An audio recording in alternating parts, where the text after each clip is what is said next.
Dawai. Tonight I have Professor Martin Carnoy, who is from the Stanford University in the US. Professor, I'd like to welcome you to this program.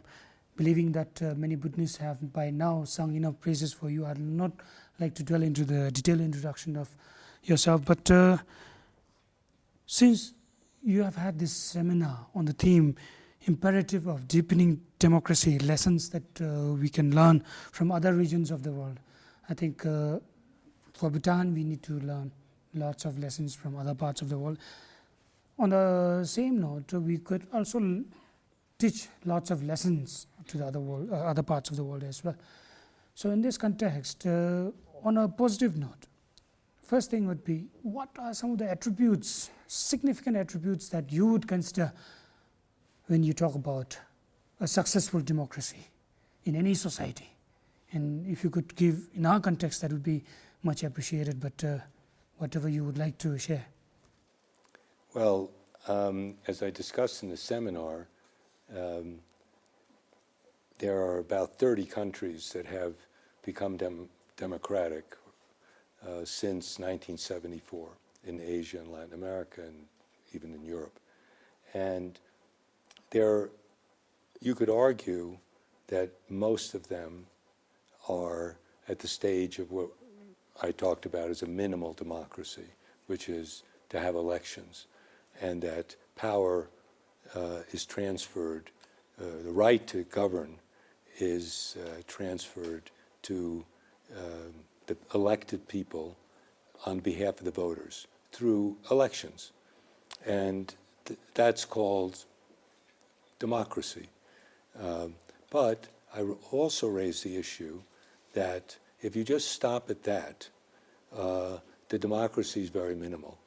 It's a superficial democracy. It's a very important form of democracy, but in order to go further, you really have to develop a culture of democracy in the society, and which means that people have to want to participate, they have to be informed about the issues, that they can be good participants, well-informed participants, and that in turn, the democracy itself has to deliver to people important empowerment and also the needs, to meet their needs.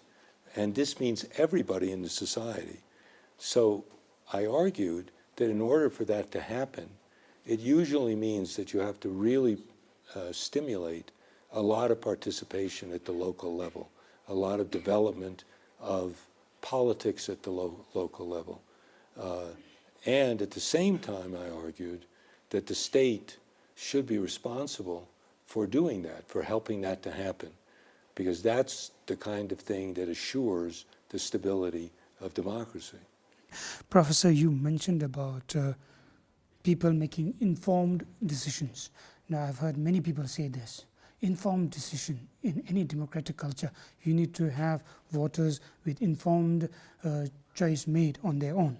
If this is the case, then who is supposed to inform these people, apart from the politicians? Because I, for one, I would strongly like to believe that whatever politicians would say may not necessarily be right all the time. And they, in fact, at times misinform the people.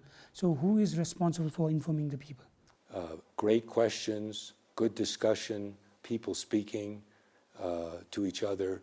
And I would say that at the local level, you're going to have people expressing themselves. Other people are going to have information that they're going to deliver. And if you have that kind of discussion and organization at the local level, this, I would argue, is going to, first of all, solidify a young democracy, and that it should be in the interest of political parties, of the state, and the elite, perhaps to a lesser extent, to have this kind of deepening in order to assure that you have the kind of stability that's necessary for economic growth, that you have the kind of stability that's necessary for a good society. So the minimal democracy has to become the deepened democracy. Information today is available in abundance. It's the interpretation of that information and the discussion of that information which is the basis of a deepened democracy. One issue that I'd like to raise is when you're talking about informing people, you talk about the role played by social media, not just the mainstream media, in fact, more to do with social media. It not only informs people, it more or less misinforms people as well. So the dangers like this, how are you supposed to deal with it? Well, there's a lot of misinformation, not only on the social media, but in the regular media. So that's why, of course, you need an independent media that argues with each other, disagrees with each other, so that people can weigh the information and discuss it and decide who's telling the truth and who's not. So without that, democracy can hardly function. So all of these elements are terribly important. In the United States, we have massive amount of information. Unfortunately, most people pay attention to the information they want to hear, that they already agree with. That's true in most places. But I think that every institution in the society plays a role. Schools play a role in trying to teach people, teach kids, young people, how to filter this information and interpret it and understand it. Local civic associations have to do the same thing. Social movements have to compete with each other in terms of information and trying to persuade people that one side is right and the other side is wrong. I mean, that's what democracy is about. Without that, you can't make wise decisions for the society. You just can't. Professor, talking about mainstream media, there are proper checks and balances put in place. And people like us, we are kept on proper check all the time so that we keep telling truth, nothing but truth. Now, when it comes to social media, lots of people use pseudonyms. Lots of people, from the comfort of anonymity, write all kinds of things. And this, in fact, mislead most of the people. Now, for them, the danger is that there's no one to put proper check on them.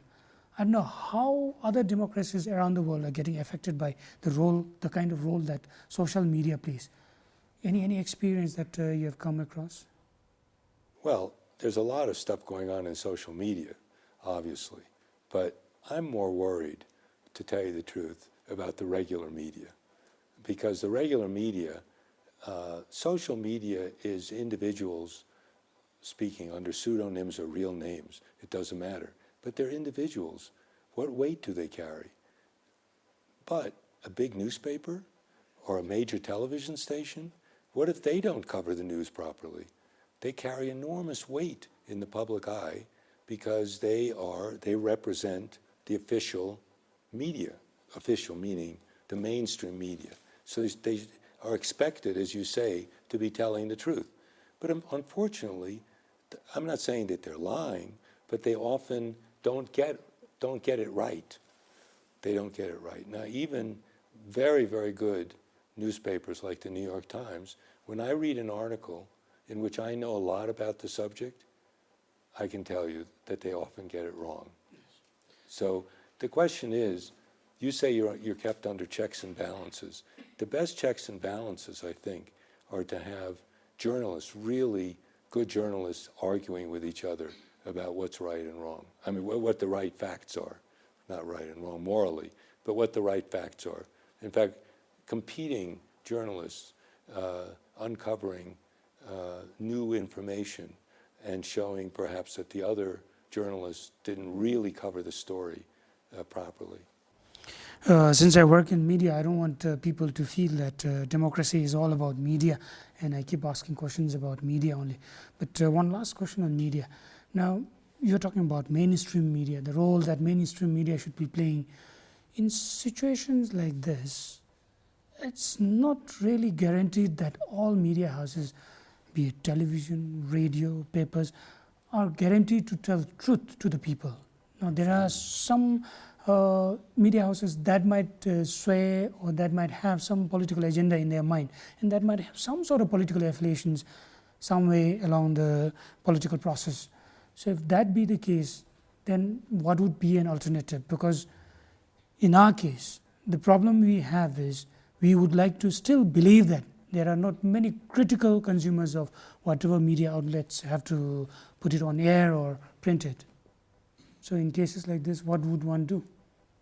Well, it's really a scary situation because, for example, we have an Australian, Rupert Murdoch, who owns massive amounts of media outlets. His political views are well known, but he, there have been scandals around it, etc., and yet he continues to operate. I mean, and he has enormous wealth to do these things, and he is selling a particular point of view. Well, as long as people know that that's the point of view, that is the point of view, and that part of what he says is completely politically motivated and has nothing to do with the real facts. As long as people know that, there's some protection that he won't be that influential. The problem is that, as we discussed before, there has to be a really concerted effort to get people educated, to understand how to interpret what's said in the media.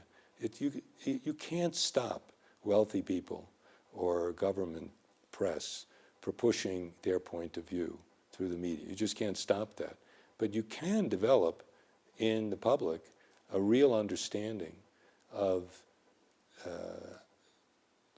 the political position of these different interests, and to try to come to their own conclusions, and to use the power of local organizations and civic societies and their neighbors and political social movements and the school and the objectivity of the schools, hopefully, and of other organizations, to discuss these matters so people get a balanced understanding and to make their own decisions on what's in their interest and in their community's interest, instead of having the interest defined from outside. That's why you need to deepen democracy. You can't just leave it at the election level.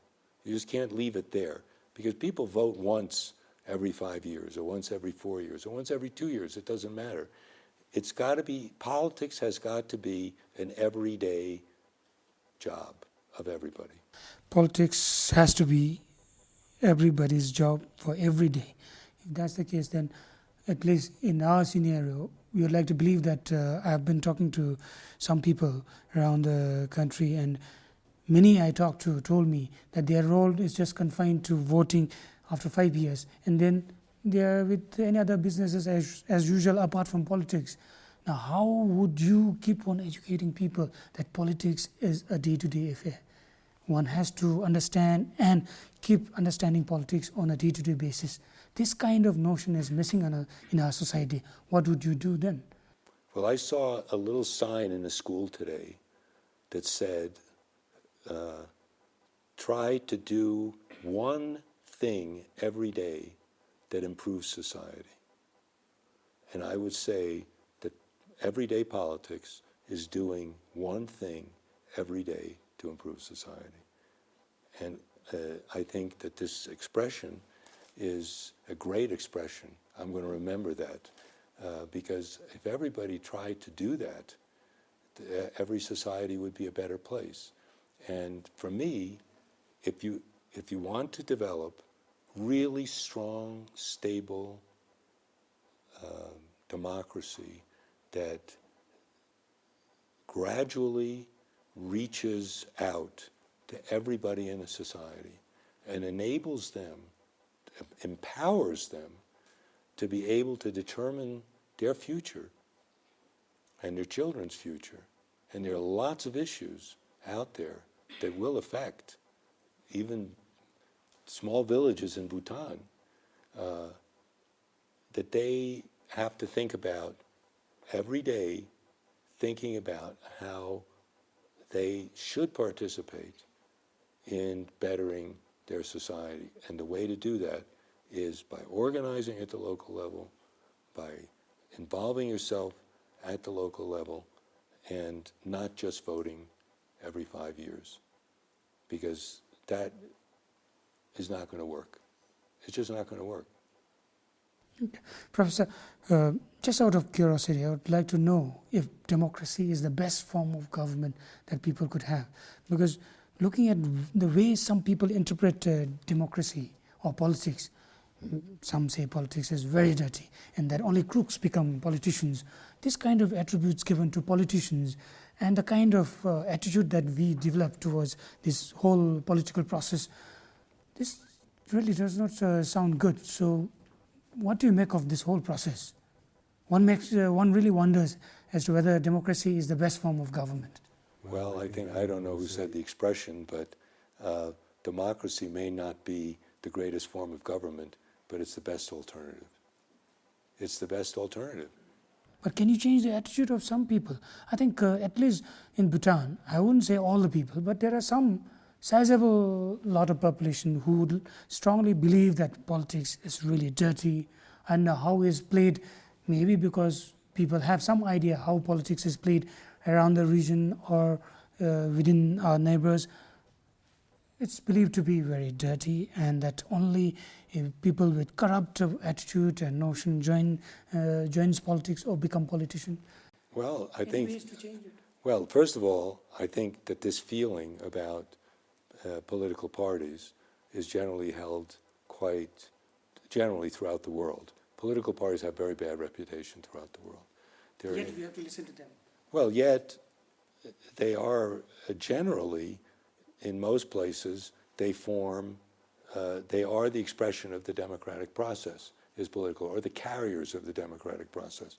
And if you think that your political party's corrupt, then if you are a deep democracy, then you replace the people who are in the political party who are so corrupt.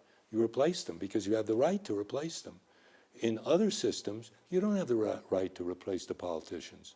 They're always politicians, you know, even dictators are politicians. So, but at least in a democracy, you can replace the politicians if you don't like them. But the only way to do that, the only way to assure that that happens, is that people have to really, first of all, engage in democracy as a culture, as part of the culture, and secondly, they have to be prepared at the local level to organize themselves that they can assure that that happens. And you can deliver the message pretty before the elections that this is, I mean, you can deliver the message in year one after the election that you don't like what the representative is doing and that his job is going to be gone in a few years. And he can even, I don't know if in Bhutan you can do this, but in the United States you can recall a politician. You can vote to recall a politician even between elections. So democracy at least allows you to do that. There are tremendous flaws with democracy, but the biggest flaw is that people, as you say, pull out of it. They say, I'm not going to participate because it's dirty, I'm not going to participate, whatever. But not participating is a form of voting, that's true. But on the other hand, more participation creates a situation where people's interests are much more represented. And people should have the right to have their interests represented.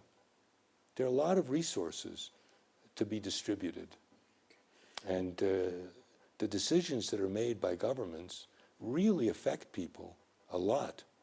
And I can tell you this, a badly functioning government is absolutely a death blow to sustained development. Development in the larger sense. You've got to have a well-functioning government in order to have economic development, in order to have good economic development, in order to have a proper income distribution, in order to have goods distributed, good choices made in how you develop. All of these things require a well-functioning government. Many people in my country believe the smallest government is the best government. Just leave it to the private sector. No, I don't want to leave it to the private sector. Private sector is very undemocratic. The private sector does many bad things. And you need a good government in order to ensure that the people are treated justly, get the fruits of all this development, and get a kind of development which helps them and their children to do well in the future. Okay. So in order to have a successful democratic process, or in order to have a government that promotes good governance in place, let's say a democratically elected government. Now, in this regard, we have different stakeholders to play different roles in order to deepen democracy. But if there's a clear lack of coordination and understanding between all these stakeholders, what would you do then? Because this is one scenario that I would assume to be happening within our system. When you say that there is a misunderstanding among, or lack of understanding between stakeholders, Or rather say, you mean disagreement? Coordination. Well, they may disagree. I mean, disagreement is okay as long as the disagreement is out there and people understand what the disagreement is about. If the disagreement is not basically based on one's ego and who is stronger than the other or who is more powerful than the other. So basically the disagreement should be in the interest of the public. Well, I don't think you can expect politicians to always behave in the interest of the public on their own. That's why you need political participation in a very basic way in order to ensure that politicians behave in the way that you want them to behave. I think a politician without controls from his or her constituency. Professor, my question is not just confined to the politicians. We are also talking about some constitutional institutions like the Anti-Corruption Commission, the Royal Audit Authority, the Royal Civil Service Commission, Election Commission of Bhutan institution, and the judiciary. Yeah, but I assume that the judiciary is appointed. Is that correct? Are they elected or appointed here? They are appointed with nominations submitted by the different... Well, the judiciary, I hope, is a check on, in other words, it's a separate independent body. Yes, it is an independent... As it should be, as it should be. Now, these other institutions that you described seem to me part of the bureaucracy. You're saying these are bureaucratic. They can be part of the bureaucracy, but they are holding a constitutional office, meaning they're also supposed to provide check and balance to the governance or system that we have in place. So if there's a lack of coordination between these agencies for a larger interest of the public, what would you do then? Well, you don't have an executive, so to speak, in the government here. The prime minister, in some sense, is the executive. So the prime minister is responsible for making sure that these bureaucracies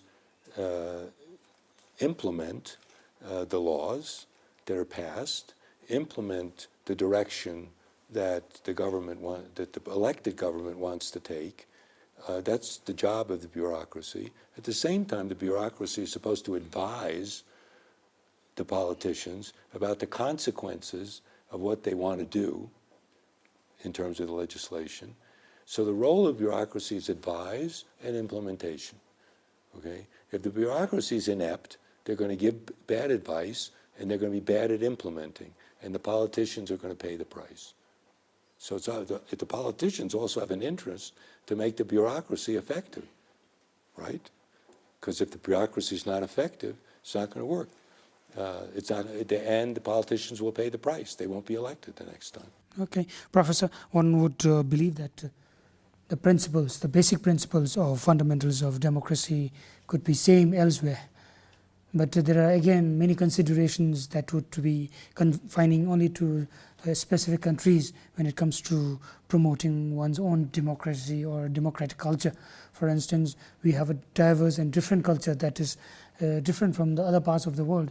So how is culture going to play the kind of role that it should be in a democratic setup. Maybe there are some cultural barriers or some issues that might not really help in promoting democracy, but then you live with it and let it happen. So any considerations to this effect? Well, I mean, I don't want to say too much about Bhutan because I'm not an expert on Bhutan, but from what I've seen, you have some tremendous advantages here. First of all, you have a fairly homogeneous society, number one.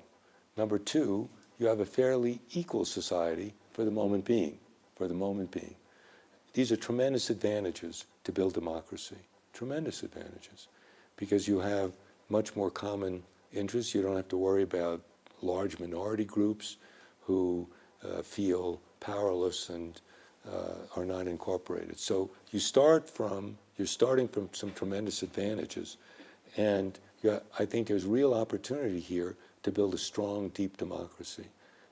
If, in many ways, United States at this moment, in terms of democratic process, has an advantage. Has an advantage because it has more than 200 years, many more, 250 years of democracy, almost 250. So we have a strong institutional idea about democracy. On the other hand, we become a very unequal society, and we have a very polarized political society. And so we have tremendous disadvantage, and you have some advantages. You have disadvantages because you have a very young democracy, so in some sense your minimal democracy is more fragile. But hopefully, because it's more fragile, the politician should have a greater interest in making sure that it's deepened so that it continues. Otherwise, the alternative is not very pleasant.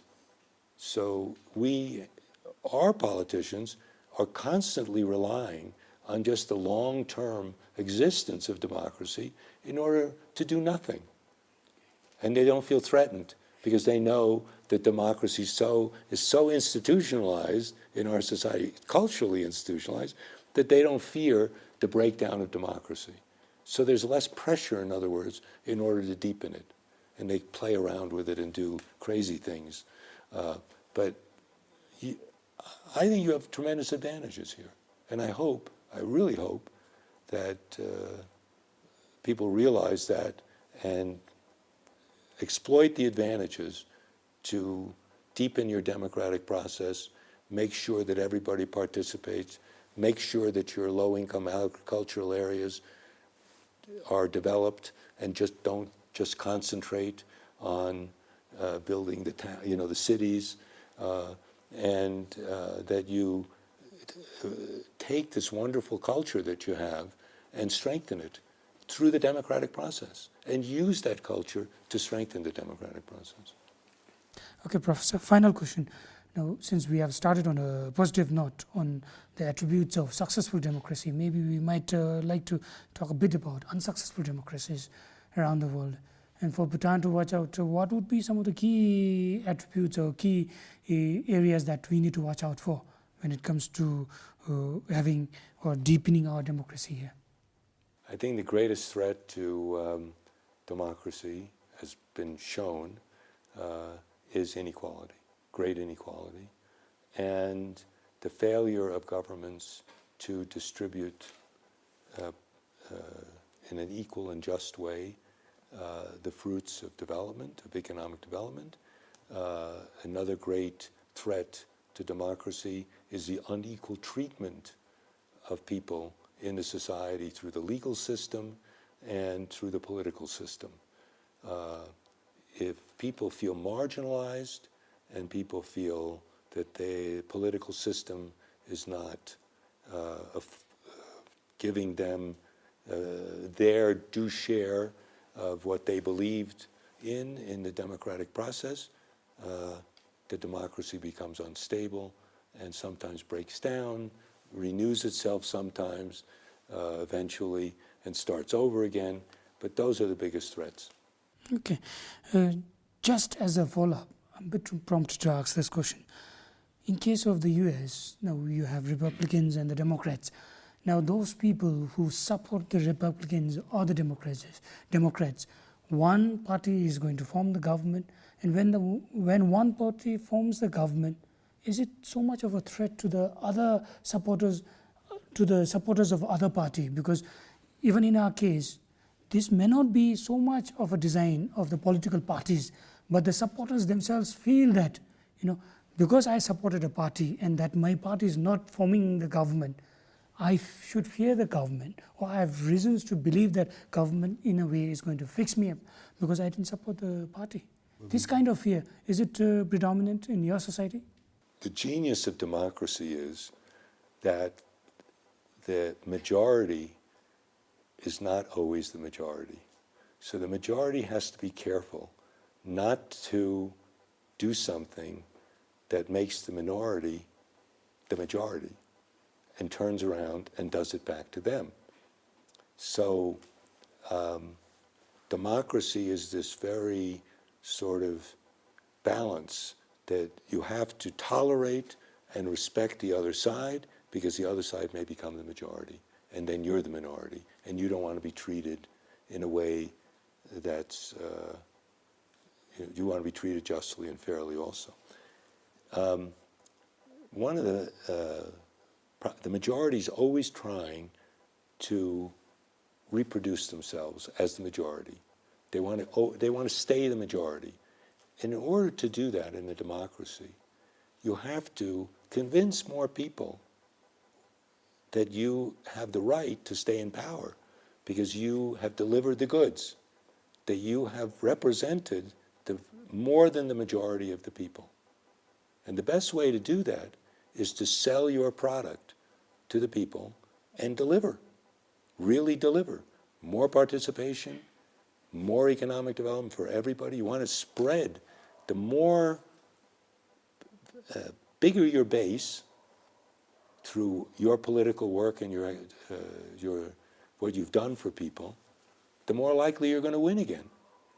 So there's an incentive, there should be an incentive to be fair, just, and inclusive. If you're not, you're going to lose. Okay, a very powerful message indeed, Professor. On this note, we would like to end our program. Thank you so much for your time. Really appreciate it.